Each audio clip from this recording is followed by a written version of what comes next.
Hey everybody, we are officially live. I'm so excited to kick off our pre-symposium panels for our upcoming executive symposium on June 13th in the Dallas-Fort Worth area. The topic of our executive symposium is how to effectively lead multinational and multicultural teams. So we've got 3 great attendees who are going to be at the executive symposium here with us today to share their experiences leading multinational and multicultural teams. If you're interested in networking with fellow leaders and executives, if you're interested in learning about the topics around how to effectively lead multinational, multicultural teams, I would highly encourage you to come to our executive symposium. I will link information on how to RSVP in the chat for this video. But I love to just kick off with our leaders, having them introduce themselves and where they're coming from, where they're working, and what they've done in the field of leading multinational teams. Vic, do you mind kicking us off? Yeah, so I have over 25 years experience working for global Fortune 500 companies, such as General Motors, Parker Hannifin, Eaton Corporation, Delphi Corporation. And most recently, I'm operating as an operating partner and a CEO for a small company that does a lot of business in West Africa. Happy to be here. Yeah. Very nice. Tom, how about you? Sure. Thanks for having me on today, Garrett. Tom Maher, over 30 years in supply chain. The last 25 years, I was Senior Vice President at Dell Technologies, running the global service parts supply chain. And we did have operations in over 20 countries. I retired in June of 2023, and I now sit on multiple nonprofit boards, and I run the Supply Chain Advisory Council for Arizona State University. A little plug there, #2 in the nation in undergrad and #3 in graduate students. So a great supply chain program if anybody's looking for talent. And I'm passionate about the topic, and I'll be able to share lots of things that I did wrong on how to effectively manage global organizations and multicultural teams. Amazing. And then Jaison, how about you? Yeah, so thank you. Jaison Kaleeckal, with over 16 plus years of experience in technology, working with different companies in retail, in supply chain, in banking, in finance, insurance, and consulting for companies of different domains. Currently the CTO of a startup that I co-founded in 2019, TS Works, and have good amount of experience working with people of different cultures, especially in Asian, Middle Eastern, European, Eastern European, and North American. And I'm very happy to be here, happy to learn from the team over here as well. Awesome. Sweet. And I'm Garrett. I'm the founder of Ambition in Motion. At Ambition in Motion, our vision is a world where the vast majority of people are excited to go to work. When they are there, their expectations meet reality. And when they come home, they feel fulfilled. And we believe that starts with leaders, because leaders create the experiences employees have while at work. And so we create technologies and communities to empower leaders to be their best selves for their teams. One of the ways we build community through executive symposium. So let's dive right into the topic, y'all. So topic is how to effectively lead multinational and multicultural teams. I think, there's an American way of work that exists. And I think that mentality around work is not consistent across the entire world. I mean, I've seen scenarios where some people will work for a sense of patriotism. I've seen other scenarios where some people will say, hey, I need to have at least 45 days of vacation every single year as like a standard operating procedure. I've seen other work environments and cultures where it's pretty much impossible to fire people. I've also seen work environments where even the most minor infractions, people will get fired. So I guess what I'd be curious to learn, just as like a starting point, is maybe what was a mistake? Maybe tell us a story, if you could, about a time that maybe you made a mistake because you had an assumption about what a culture was like that you were leading, and you were like, whoa, I was totally wrong. So what was the assumption, and how did you learn that you were wrong, and what have you applied from that lesson and that experience moving forward in terms of leading multinational and multicultural teams? Who wants to go first? I'll go first. Jump in, Vic. Yeah, so I'll tell you a true experience. When I was working for a $25 billion global company, I got a call on Wednesday that Vic, we fired the leader in United Kingdom. We'd like you to go and run the operation, recruit a new leader, and we'll figure out your next assignment later. So it was a turnaround opportunity for leading an manufacturing operation for this company, supplying to a very critical customer like Airbus in the aerospace business. I did the mistake of asking what's wrong to the individual and my boss to say what seems to be a problem, right? It's a natural question that comes out. And I heard a lot of preconceived notions, I would say, in my opinion, take a look at those comments afterwards. I heard, laid back culture in the United Kingdom. People don't want to work past 3 o'clock in the afternoon and past 12 o'clock at noon on Saturdays. They really don't like to work any overtime. So overall lack of engagement. So when I actually got there for the first time in my entire life, I learned how to drive a car on the wrong side of the steering wheel at 1 o'clock in the morning. Got in a small town called Havant, Bedhampton, on a southeast part of the England coast.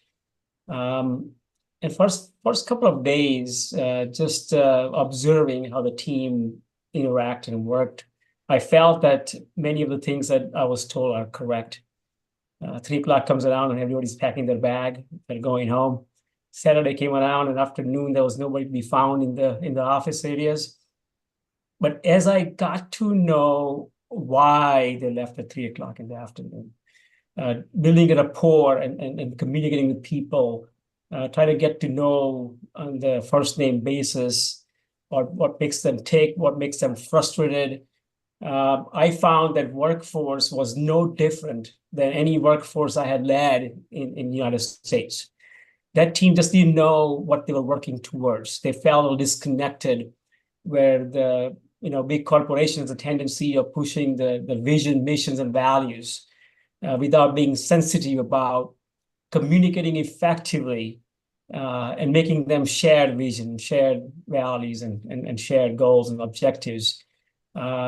Leading from a distance. We used to do town halls from the company headquarters back in Michigan. And they were not connected with the overall goals and objectives because they just felt that it is always like somebody's telling them and they are the audience of listening to what the big guys have to say. But all in all, I found the work was no different. They were passionate about what they did. Those people had seniorities of 8, 10, 12, 30 years. They came to work with one objective to win, to enjoy coming to work every single day.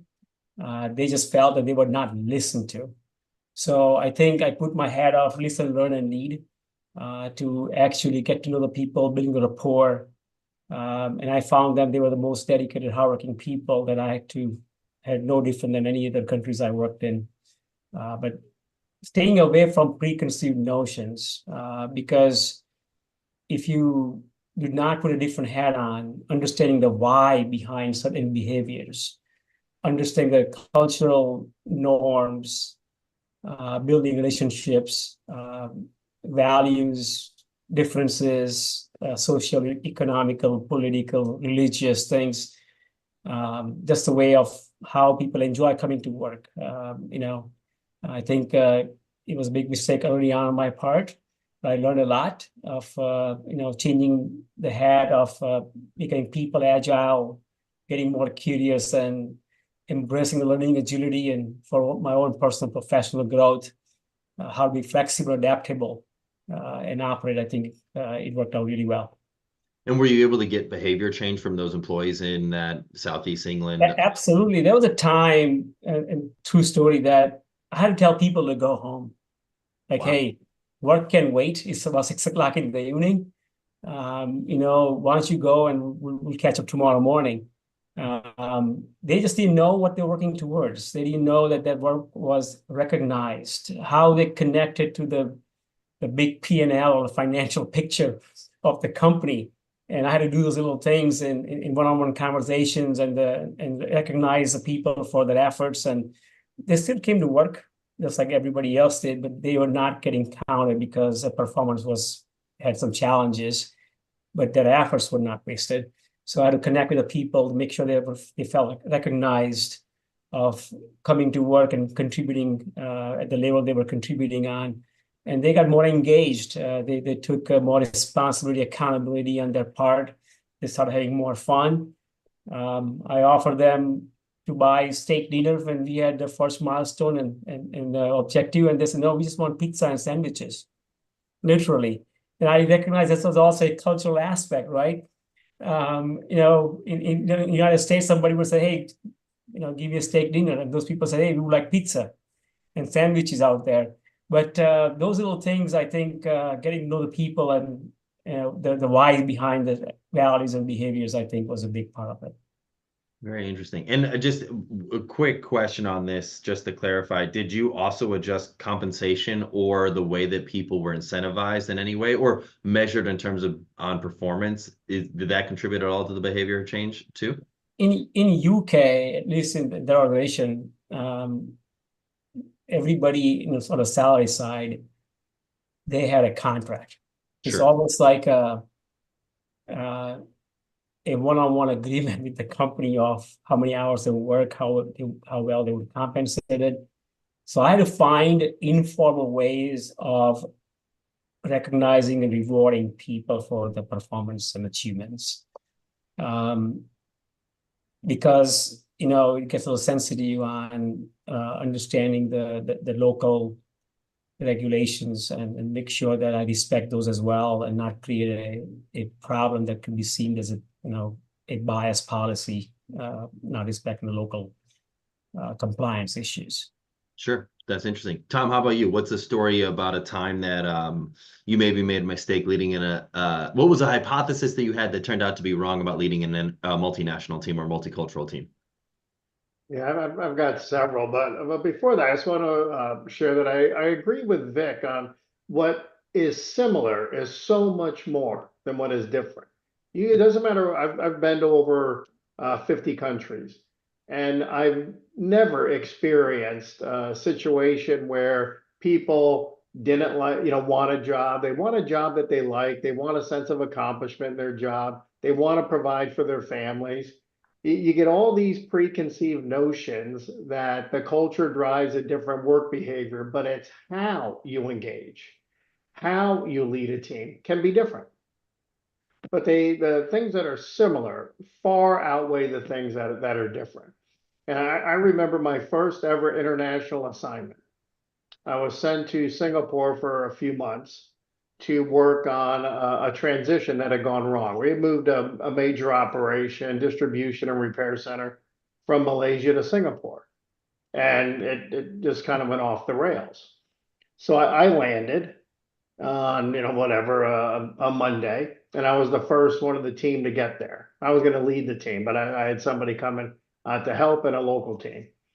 Well, we come around Wednesday, and we're in the boardroom of the company that we had outsourced this transition to. And I had told them, I said, okay, I got to know the team a little bit in my mind in a lightning fast 48 hours with jet lag. And the leader of that team he was never going to be able to run an operation of that size. So I met with somebody who was leading the non-Dell team, which would have been one of our competitors. And I said, I want that guy. So I'm sitting in the boardroom, and the guy that kid just landed from the US, so I had to wake up that morning, is sitting next to me. And the CEO turns to one of his guys and says, can you introduce the new leader? So they go and get the guy, and they make the person who I had said, I don't want him, leading this team anymore. He had to stand up and apologize to me, introduce his replacement, and explain how this guy was going to do so much better of a job than I had done. So, it never occurred to me that I would put somebody through that. I still would have made the decision, but I think I would have done that in a much more quiet way. right? I wouldn't be there, hanging out with the CEO saying, we've got to make this change. I would have tried to make that a little bit more organically. And I absolutely should have mentored the guy a little bit to see if he could have turned it around. But I realized that was my first experience to say how we manage the workplace can be very different. Just from that particular experience. But it's not a question of, even with that individual, he wanted to do a good job. He wasn't lazy. He worked hard. And we went probably through 3 or 4 weird examples just in that operation. I'll just share one more. The day lead on just running the warehouse. She'd get, 50 people in front of her, and she'd go through the plan for the day, and the phone would ring, and she'd stop and answer the phone. And do this 2 or 3 times. And I let it go a few times, and I said, hey, you know what? From now on, no phones, turn them off when you're getting the team to go, because what should have taken 5 minutes took 20 minutes, and nobody's picking parts, nobody's putting parts away, nobody's repairing anything, because they're waiting to get their direction. Well, the entire this is multiple warehouse, had a no phone ever at any moment in any meetings at that point, because Tom Maher had said, that statement. So now I'm in the boardroom again, and I see people like peeking under the desk of the phone, and they don't know what to do. And I had to stop the meeting and say, listen, if your spouse is calling, if your kid is calling, if you have a business colleague calling, take the call. I just don't want it in certain situations when, we're trying to get an operation up and running. I get you guys all have a lot of things to do, but I had to really learn to be clear with my expectations and that particular, with that company and with that culture. That's I so think about 30 other things I screwed up. That's a great story, Tom. That's really fascinating about this notion of, I think kind of what you're hitting on is this notion of like perceived respect from authority and how people perceive authority within a work environment. Like, I think in America, perhaps we're a lot more willing to make assumptions about what an assignment means versus maybe in this, example of Southeast Asia, where people will take it like as if this is the gospel and you just gave the spoken word of Tom that says, hey, no more phones. And everyone says, oh my gosh, we got to throw these phones out, get rid of them. Whereas I think maybe in America, they would understand what you mean of like, cool, no phones during a meeting because it delays the meeting and people can't get started on the work, but you can have phones like if emergencies happen and stuff like that. Yeah, and the hierarchy is different. Hierarchy, and the US, right? Nobody would have an issue talking to people who may be 2 or 3 levels above them. But here it's immediately when you make a declaration, here's how it's going to go. They go to their boss, to the next boss, and it goes all the way up to the CEO very, very quickly. And all of a sudden, things get lost in translation, right? So you got to be really, really clear with that direction. Yeah, no, that makes sense. And then Jaison, how about you? What's a story about a time? What was like a hypothesis that you had about leading an international team that you ended up being wrong about? Tell us a story about a time that you went through something like that. Sure. So when I first came to the United States after working from India for a company in UK for almost 3.5 years, I found it very, very different between the UK working culture and the US working culture. But there are agreements that I have with both Vic and Tom, but at the same time, I also feel like this is different from industry to industry and people to people. Like I don't think we can generalize everything on, a country's culture or a normal working culture of a group. It depends from people to people. The UK that I found was very, to be very frank, very hardworking, very crazy, right? We used to work together. I mean, people in the office was working for at least 10, 11 hours a day in the office. And then when I came to the US, it was like, there's no work. To be very frank, when I first came, like my work is done in 3 to 4 hours. What are we going to do? Oh, that's it for today. That's it. But then that shifted from industry to industry. In retail, what I found is people actually, if you are informed, and completely agree with Vic, if you are informed what your targets are, what are you marching towards, what is the company requiring from you, what is the, or maybe they have a very good relationship with the leaders and they follow that, they march towards achieving that goal.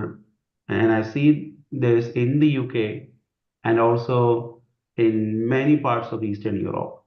I also have examples where I saw people, especially from Eastern Europe, working with me from here. I had a team of a few engineers to work with from, I believe at that time this was Ukraine, and then it changed. They may have to go to a different country later with whatever happened. But at that time when we worked together, it was difficult. They were not getting what the company was trying to do because they were not informed. They were just onboarded as engineers to do a work, and really they had no clue of what to do. The moment we stepped in, I and my team stepped in and gave them information, gave them enough directions, I could quickly see a turnaround on how much of an impact that they can make. I work with many individuals from Eastern Europe, many countries in that part where if you are giving them enough information, they can bring a tremendous impact to that. And one thing that I saw with the British culture, even British culture, um, throughout the UK and places where British culture is heavily influencing, like Middle East, like India, and many of the Asian countries where the British culture is heavily influencing their work culture, right? They treat work as duty. They use the word duty, especially when some of my friends call me, "Hey, did you go for your duty?" And it's like, "What? What do you mean by duty? Did I go for my work?" Okay, that's what we use here, right? But they have this keyword called duty that is built into their mindset. If you're going for, doesn't matter whether you're in the Middle East or in, some of these Eastern European countries or in the UK, they treat work as a duty. Whereas we treat work as work in the United States. Like we know it's work, it's not a duty that we have, right? We may have duties in the work, but for them, the whole thing is a duty. So end of the day, I really believe that it's people are very what do you call very easily influenced by what they believe to be right. So if you guide them in the right way, especially in my Eastern European experiences, where if you give them enough information, they are tremendously responsive. They are tremendously active and can produce significant results. I work with one of my clients. I don't want to disclose the names, but we have an Eastern European group where they're vibrant. They are able to make they will find nitty-gritty details of things that most of the people will miss, and then come back and say, no, no, no, no, no, that's wrong. If you put it like that, there's going to be this impact. And that's because they are so passionate about doing that. But until we give them enough information, yeah, you're right, that notion of, that's that laid back nature is what we will think in most of these places. So my experience, as I said, I came from UK where it was super hardworking, into US, which is like, oh, what do I do with my rest of my day? And now going back to other industries like banking and financial services. When we opened our first company in UK, when we started our startup and a branch in UK, it took us 8 months to open a bank account because it's so laid back in that place to even go through the paperwork, going through different companies and trying to convince them we need a bank account. How do I operate without a bank account, right? There are examples where the influence of the industry or the influence of how things were done in the past is really affecting them. Whereas if you give them information, if you are in an influential place where you can give them the information or you can guide them, I think they will turn around. This is what I have seen in my experience. This is interesting. These are all great stories. I appreciate you sharing that. I've identified a few through lines that I really pointed out. So one was around hierarchy, which I think is a really fascinating topic. Another is around the fact that we're just more similar than we are different, but we sometimes formulate assumptions about what other cultures are based on what those experiences have been working with people from those cultures, but maybe not taking a mirror to our own performance or actions to see like why like, oh, well, I can't work with British people or whatever people because they're lazy and they go home at 3 o'clock. It's like, well, could you be doing something wrong in your leadership that could be potentially influencing that? So I guess maybe how do you go about auditing those assumptions that you hear because of cultural things that you hear? So, when you hear something like, oh, people in Europe, they don't want to work that hard because whatever, or oh, people in Southeast Asia, they're very obedient. If you tell them anything to do it, they will do it to like the millionth degree. How do you go about kind of coming in with a level head about what's going on in an organization, being able to diagnose where the challenges are, and then be able to react and give something positive and beneficial to those teams that they can really leverage and work strong with? Have you found any good practices for almost kind of doing a stereotype audit? Yeah, I think you got to go ahead, Tom, please. I would say I think you have to not have those assumptions at all, right? You hear it, but you need to go in there with an open mind. Some of the things that we would do every time I went on a trip is we would have roundtables, and we call them skip levels. So every level in the organization. And the one thing, if you're sitting in a room, here goes a stereotype, right? With my friends in Ireland or the friends in the US, you don't have to get them going. They're gonna tell you everything they want to tell you. No shyness whatsoever. What I learned in many cultures, they'll tell you, but you have to ask. Just ask the question and say, what would you like to see different? What's your favorite thing about the organization? And get the ball rolling. And they will tell you.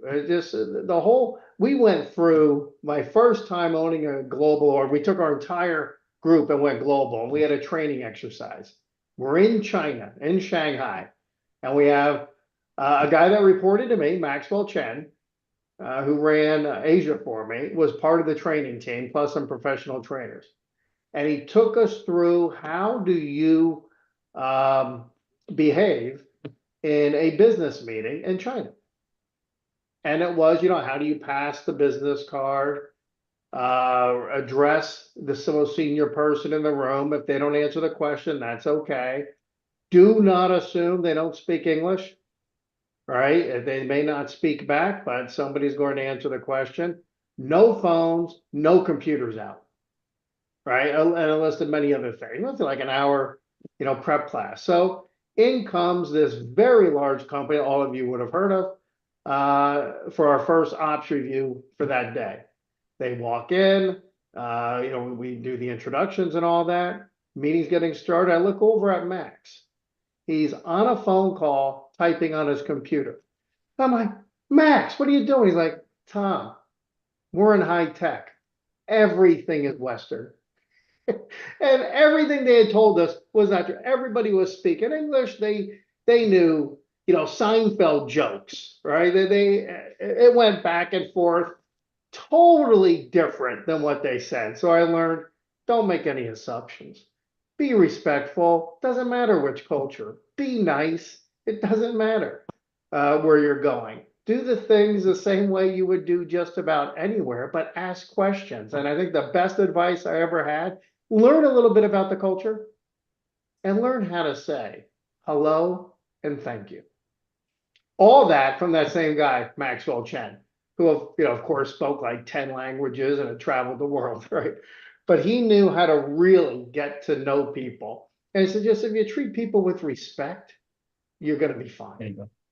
I think you make a good point, Tom, but I don't want to diminish the power of cultural norms and preferences, because I do think there is a chance that we could come off as disrespectful if we don't know what the other cultural norms are. Like, I definitely think there's an element of, hey, what is respectful in America is, we do a handshake, we make eye contact, we introduce ourselves. But if No, you're right. Level of bowing, how you handle over the business cards. Totally. Yeah, and I think those think things what do I would matter. say is, certain leadership practices we are aware of, emotional intelligence and servant leadership. I think those definitely apply. It becomes more critical in this environment. But you got to add an element of cultural intelligence. And the way you go about doing that is exactly what Tom was alluding to say, you got to create first of all, awareness, right? And awareness is like two-part. One is self-awareness. So you got to check your own biases, your own norms, and own culture at the door, and try to understand and be aware of what works well in that particular country, that particular culture. In big companies, I remember before I went to China for the first time, and there was a Chinese cultural sensitivity training. And that's where you learn a word called guanxi. Guanxi is basically how you build a rapport in a business environment, in that country, working with the people. But then you learn more about it when you actually on the ground. You overuse the word guanxi could be perceived as you're being trying to pass on favors to each other or making some other kind of things. But you got to understand Western versus non-Western, I think culture has a lot of debate going on, or case studies, in a lot of Harvard MBA case studies on that. But you got to understand the culture by boots on the ground. I had a company that the leaders did not go enough, I would call, at their different headquarters, global headquarters, or, having a presence there.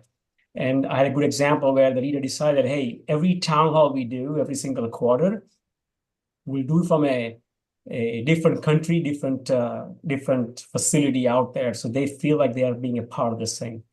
You go to Japan, you got to understand that, can perceive that leaders has to be extrovert, right? They are the people who are very decisive, very firm.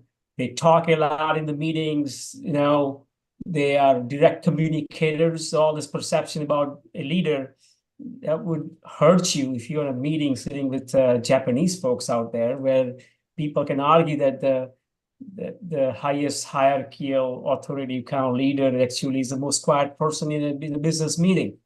If you go to China and says, I want to have negotiate a deal, and the 8 hours, spend 8 hours of a meeting and walk away at the end of 8 hours to have a deal. Deals don't work that way in China. It take days and days and months, if not more, if you don't understand how to go about doing that. And now in America, we say, hey, we spent 2 weeks on this. How come we don't have a contract, right? You go to India, for example, and you see people having these little mini temples at their desks in the factory environment. And a safety guy from the United States says, hey, that's not safe to light an incense stick in a factory in India. Could be a fire hazard. Could be true. But how we accommodate, because that person lighting a little diva or incense stick in the morning is the biggest thing that person is doing from his values and how he was brought up. And how do you respect that? People have a habit of drinking a chai tea like every 2 hours, right? No different than America. People go smoke breaks. I mean, they go out and have a smoke every now and then.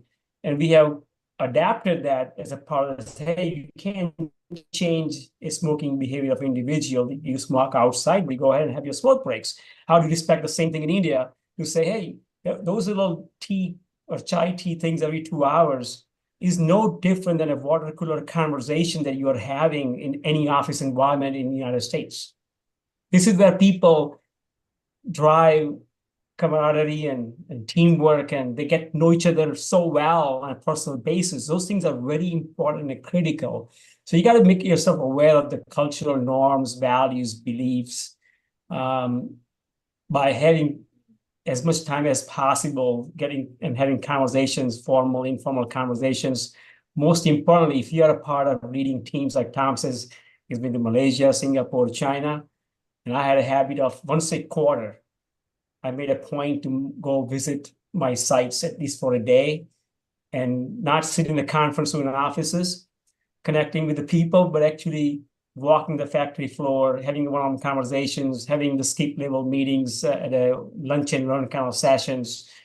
I was in Mexico once, and there was a World Cup soccer going on, or football as they call it, Brazil and Mexico playing, and we had a huge commitment to a customer to ship their orders.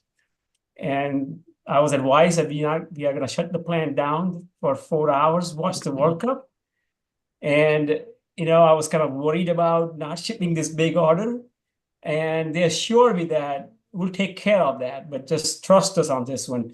And I actually participated in viewing the World Cup. Mexico lost, obviously, but when people saw me like out there with those people and cheering them for Mexico and participating in those activities that they valued so much, the entire country, no different than NFL Super Bowl over here, comes to like a standstill when Mexico is playing in a World Cup.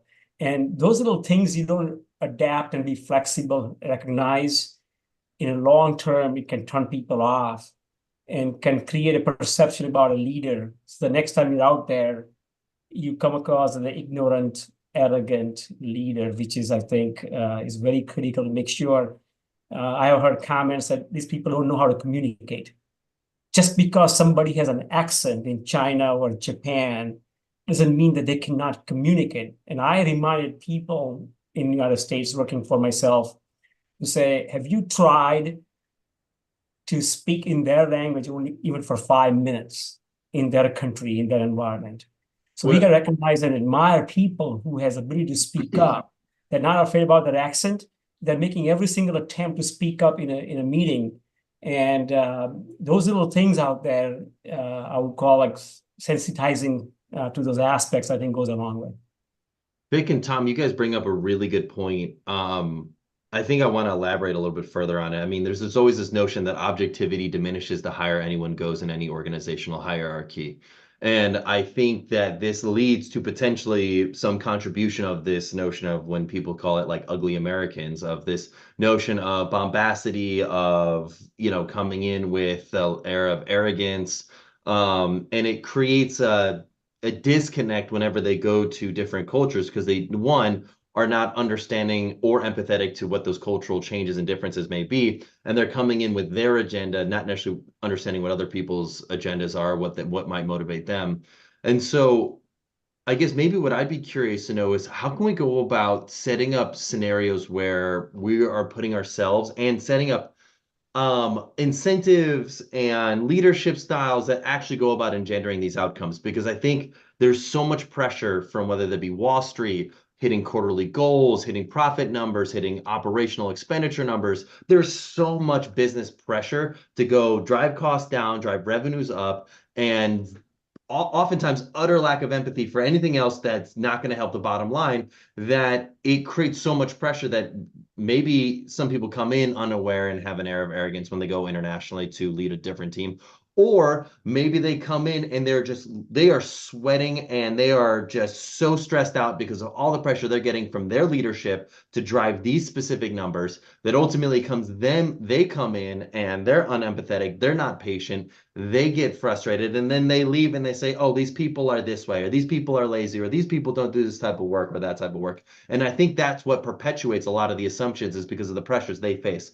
How can we as leaders go about setting up infrastructure in place so then essentially people don't feel so much pressure to perform and can feel more comfortable building connection and empathy? Because it's like, I think in an ideal world, all the things that you guys are sharing makes tons of sense and would make, be, if every company acted in the way that Vic and Tom and Jaison, as you all are espousing, we would never have really that many cultural challenges or differences. But I think that because of different pressures from a business perspective that people are put on, they act inappropriately, or when I say inappropriately, not like, I guess when I say by inappropriately, it's just they do things that are not culturally aware or culturally empathetic or showing emotional intelligence that ultimately, if they had, they would have gotten better results from doing that. So I'd be curious to know, what can we do as leaders now to set the right expectation and come into this with the right mindset? Well, Garrett, first, I got to go back and disagree with Vic on this Super Bowl World Cup thing, because I think the World Cup is massively bigger. I remember being in Brazil when Brazil's in the World Cup. It was the first game, and they set up several hundred people in the warehouse, put the chairs out. And as I walked in, the leadership came and swarmed on me and said, Tom, before you say anything, nobody is coming to work if we don't do this. World Cup first, and we'll take care of the work after. So I think the World Cup's even bigger than the Super Bowl. But again, not all American way is bad. I want to make sure I pause here, because some of the things that they do respect of the culture is, particularly when I was in Mexico, I'm not used to getting differential treatment when I go to office in the morning in America. Yeah. Over there, if you're a big boss, right, I was stopped like, hey, don't use the bathroom. That's for hourly guys. Use this bathroom for like bosses. I'm like, why is there a difference? It opened my eyes. I changed policies, and I had to coach the leaders out there that we got to treat everybody the same. So I think American leaders are a lot more fair, I think, in many different ways. They are more, I think, as a leader of an organization, you spend a lot more time working and being productive, leading by example, working more hours in America than what I've seen in some other countries. So those cultures do respect a lot of things like, leaders being fair, hardworking, leading by example, being decisive, and investing in people and process and those kind of things as well. So I just want to make sure that there are things of American Western way of leadership that they absolutely love it, because they do have issues and frustrations when they take a look at their leaderships in some I cases. think you're spot on, Vic. I remember hiring a lady who worked for a Chinese company, and we had a one-on-one, and she said, I worked for that company for 20 years. You were the first executive I've ever met in my career. Exactly. Because it's just different. But to your question, Garrett, I think the issues you raised for effective leadership, it holds true for the US as well. If you don't have empathy, if you are just out there over pressurizing the team, it doesn't matter what culture, you are going to get bad results. Now, a few things that it's typically, I think, in our experiences, you're running a global organization from a location. You can't be in all places at the same time. So you've got to have a great method for communicating via Zoom, via email. You don't get the chance of being at the bistro having a cup of coffee with every organization, every team in your organization all the time. So some of the things that I think hold true for just about any culture. Be clear in the expectations. And when you're pushing, because there are times, like you talked about the one in Mexico, where you had to get the order out. We do have jobs and you got to get the order out, but explain to everybody why it's important, right? If you're asking for overtime or you've got a deadline coming up. And we were always big at Dell Technologies, every customer matters, but some of those customers that we're keeping up and running are 911 call centers, are massive banks that have financial impacts on an entire country. I remember going through COVID and everybody rallying. We worked insane hours during COVID and nobody cared because they knew we were helping, create and move the vaccines, right? So if you get people an understanding of your job is not to pick that part or to plan that, it's bigger, right? Help them understand the outcomes. But you've got to be respectful. You've got to, even little, tricks of the trade as you first go into running a global organization. You can't work 9 to 5, right? Because you're now working 5 a.m. till 10 p.m. Yeah. You can't be going into the office for a full, 8 to 12 hours and then doing that. Even the leaders have to adjust their work schedules, and you had better know the holidays in the company, in the countries that you have team members in. You better know the time zones. Here's an idea. Exactly. Don't schedule a Friday call and expect everybody in Asia to get on their Friday night. That's just, it's not respectful. And if you do have to do that because there is an emergency, make sure they understand why. But I think when you're just all about the numbers without any articulation on the outcomes you're trying to achieve, and our job as leaders are to carry that burden. If you're pushing that burden onto your teams, they're gonna get crushed. And it's not gonna be good for you, it's not gonna be good for your leaders, and certainly not gonna be good for your customers. Yeah. Jaison, what are I your thoughts I on it? agree. I agree on that fact when, about expectations, right? Working with different companies, C-suite is very pressurized usually to make quick decisions. They have to do something. I'm not going to blame a C-suite executive for doing something that they have to do at a given point in time. But longevity is something that we have to look for, right? If you are not really looking at a long term, there's practically, I really don't see any situation where you're going to only work in America, right? Most of the US companies either have an offshore team somewhere in the world, right? It doesn't matter which country you are, Philippines, Eastern Europe, India, China, you're going to have some kind of a branch operating for you. So longevity is very important for C-suite. So yeah, maybe in the past or even in the current situation, people have or are having to make quick decisions. That's that's something that we need to get out of, and then we need to really look at learning what makes the most impact. For example, in the United States, as you said, people are respectful of the hierarchy, but they're not like completely under a hierarchy. They have the freedom to come and tell a skip level, 2, 3 levels up, and then say, I don't like this. This is not something that we can move forward with. Whereas in Asia or some of the other countries, they may not come and speak up to that level. So you have to really understand how to go down to that level and make things happen, right? How do you really influence to the grassroots to make things happen is something every C-suite executive will have to learn eventually. And when they are explaining, for example, we give a task and then we come back and ask for the closure of the task.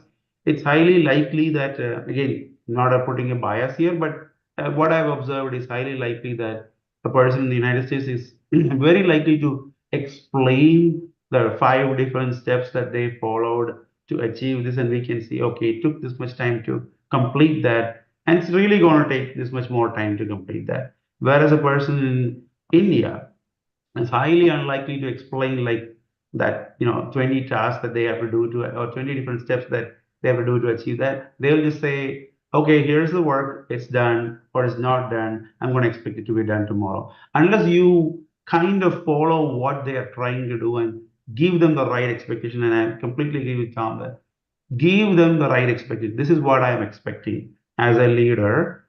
Here's what I'm expecting from you. And if you have a challenge, I'm more than happy to work with you, even come down to where you are and understand that. If we don't do that, there's no longevity.